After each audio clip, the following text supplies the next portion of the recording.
every night are we paradise seems to নমস্কার বন্ধুরা, আজকে কিন্তু চলে এসেছি আরেকটা নতুন রেসিপি নিয়ে, ঝিঙে আলু পোস্ত। হ্যাঁ, অবশ্যই বাড়িতে তোমরা এটা বানিয়েছো।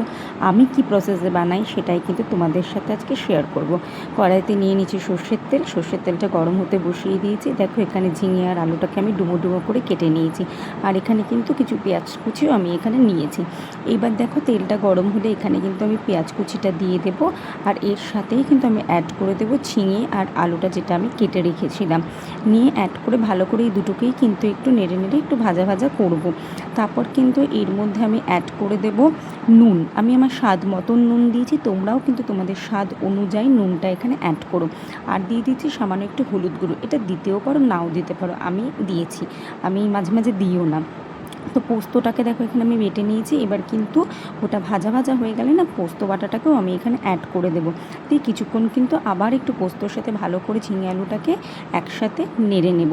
এইবার দেখো, আমি এখানে জল দিয়ে দিয়েছি, জলটাকে একটু ফুটতে দিয়েছি। ঝিঙেটা তো অবশ্যই সেদ্ধ হয়ে যাবে, বাট আলুটাকে একটু সেদ্ধ হওয়া দরকার। ব্যাস দেখো, জল কিন্তু ফুটে শুকিয়ে গেছে। ঝিঙে আলু পোস্ত কিন্তু আমাদের রেডি। কেমন লাগলো রেসিপিটা অবশ্যই কমেন্টে জানিও। আর বাড়িতে ঠিক এই প্রসেসে একবার ঝিঙে আলু পোস্ত বানিয়ে দেখো বন্ধুরা, অবশ্যই ভালো লাগবে। কমেন্টে জানিও রেসিপিটা কেমন লাগলো। ভালো লাগলে লাইক শেয়ার সাবস্ক্রাইব করো।